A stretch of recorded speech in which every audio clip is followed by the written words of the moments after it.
Hey guys, it is Lucas here, back with another episode of Mind Warp. It has been an incredibly busy couple of weeks in the world of Wraith.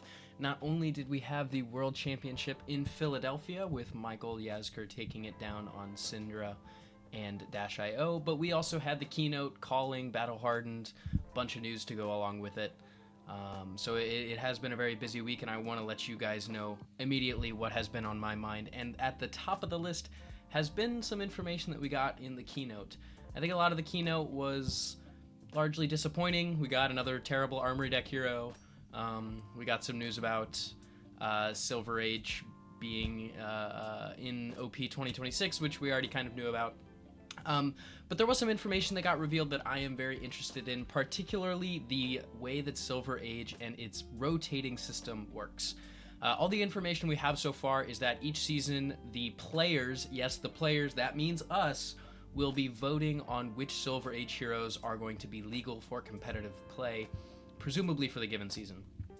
Now, obviously, we don't know exactly how this works yet, but it is a very interesting new way of balancing the format, particularly a format that presumably will not be the main focus of balance with most sets.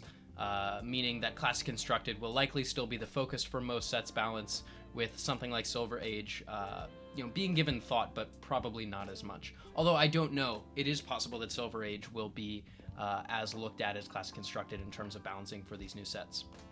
That being said, the biggest concern that I have is that Silver Age is going to turn into another sort of living legend, where because the new sets are not balanced around it, because the new sets aren't necessarily always giving new additions to the format, you kind of end up in a sort of stale situation where the same things are good for a long time without heavy bans coming in and changing it.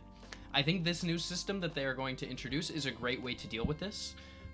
This keeps the format fresh. It keeps maybe broken heroes out, where those heroes while the heroes on the cusp are potentially able to come in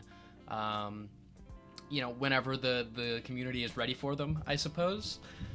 So it's going to be a very interesting system, and I think we will see it be very dynamic, very interesting, and very exciting as we move through, especially the first few months of the system being in place. So I really don't honestly know what to expect, but I am glad that LSS is trying to do something new. One very real concern I do have, though, is that similarly to LL, we're not going to actually have enough time to know how to balance Silver Age by the time the next Pro Tour comes around. I think one thing that World showed everybody this year is that only giving people a few months to actually figure out a format, or in this case only a few weeks, really hinders the ability of the format to really take shape, and also hinders the ability of the devs to balance the game. Something like Dash.io honestly probably does not give a very desirable game experience, but because we haven't had enough time to fully flesh out the format, that might not be something that you can isolate as a problem. I'm worried that Silver Age might have a similar issue, because we do have the Pro Tour in April, and so we will only have 3 to 4 months after Silver Age officially releases, where we can actually figure out what's strong, what's broken, what needs to be hit, what needs to be balanced, and such.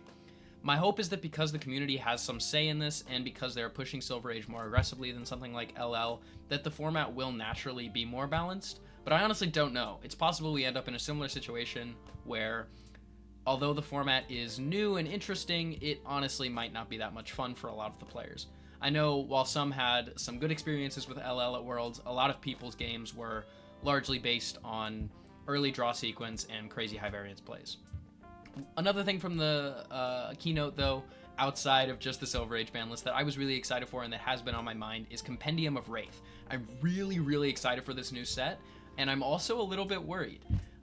Supplemental sets are something that we haven't seen since, I believe, Fab 2 or 3.0 launched, and it is something that they've been moving away from, and now we're back. My hope is that it's going to bring us a Crucible of War-esque feel, where all of the classes, talents, and heroes truly do get important support that makes them better and able to compete. But I think realistically, especially given LSS's recent track record, we just know that probably a lot of the set is not going to be very good. And so I'm a little bit concerned that we're going to end up in a situation where Super Slam doesn't really change the meta, Compendium maybe doesn't really change the meta, it's focused on Silver Age, and Classic Constructed kind of suffers. So I'm hoping that Compendium is able to shake up the class constructed meta, even though it's probably only a few cards for each of these classes. We do have a ban list coming up, so maybe there's some ways to help there, but my guess is CC is probably going to be stale for a little while. So I'm hoping that either Compendium fixes that, or Silver Age is able to kind of counteract that with some new and exciting stuff there. With all that being said, please let me know what has been on your mind this week down in the comments below, and I will see you in the next episode.